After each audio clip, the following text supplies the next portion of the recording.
আজকে আমি ডিমের কুসুমের মালাইকারি বানাবো।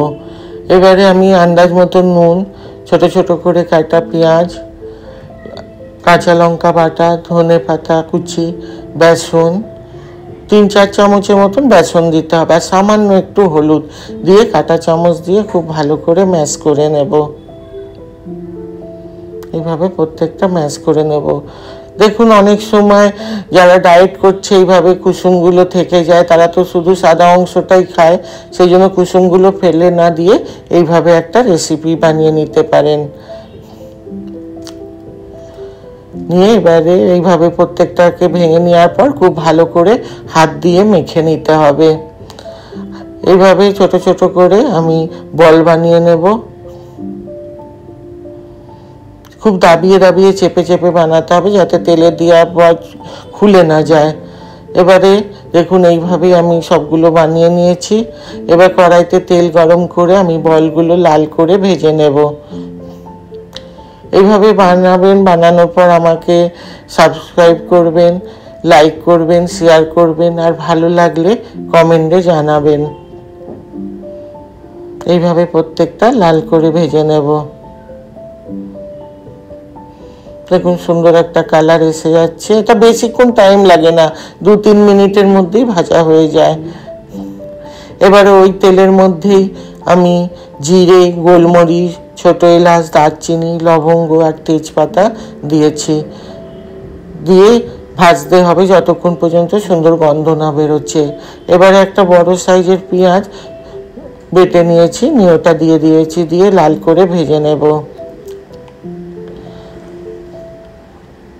পেঁয়াজটা যতক্ষণ লাল করে ভাজা না হচ্ছে ততক্ষণ নাড়তে থাকবো। এবারে 1 চামচ আদা রসুনের পেস্ট দিয়ে দিলাম। আদা রসুনের পেস্টটাও পেঁয়াজের সাথে সুন্দর করে ভেজে নেব যতক্ষণ পর্যন্ত কাঁচা গন্ধ না যাচ্ছে। এবারে জিরে গুঁড়ো, ধনের গুঁড়ো, খুব সামান্য একটু হলুদের গুঁড়ো আর লঙ্কার গুঁড়ো দেব। এটা হলুদ আর লঙ্কাটা খুব সামান্য দিতে হবে। দিয়ে একটু জল দিয়ে দেব যাতে জ্বলে না যায়। দিয়ে আমি কাজু পিষে রেখে দিয়েছিলাম, সেই কাজুটা দিয়ে দিলাম। কাজুটা দিয়ে খুব ভালো করে নাড়তে হবে, না এতে নিচে লেগে যাওয়ার ভয় থাকে। এবার আন্দাজ মতো নুন আর চিনি দেবো। চিনিটা অবশ্যই দিতে হবে। মালাইকারি একটু মিষ্টি মিষ্টি, ঝাল ঝাল ভালো লাগে। দেখো, এবার তেল ছেড়ে দিয়েছে। আমি দুধ দিয়ে দিলাম, গুঁড়ো দুধ গুলে দিয়ে দিয়েছি। আপনাদের কাছে নারকেলের দুধ থাকলে নারকেলের দুধও দিতে পারেন। এবার ঝোলটা ফুটে উঠেছে। এবার আমি সব বলগুলো দিয়ে ভালো করে ফুটিয়ে নেব।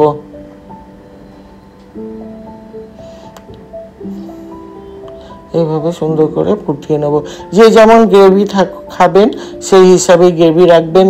এমনি ভাবেও নামিয়ে নিতে পারেন, বা একটু এর সাথে শুকিয়ে গামাকাও করে নিতে পারেন।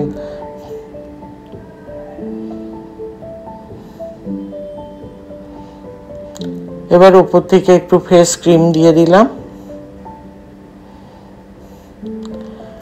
আর একটু কাঁচা লঙ্কা, ধনে পাতা আর ঘি দিয়ে খুব ভালো করে মিলিয়ে নেব।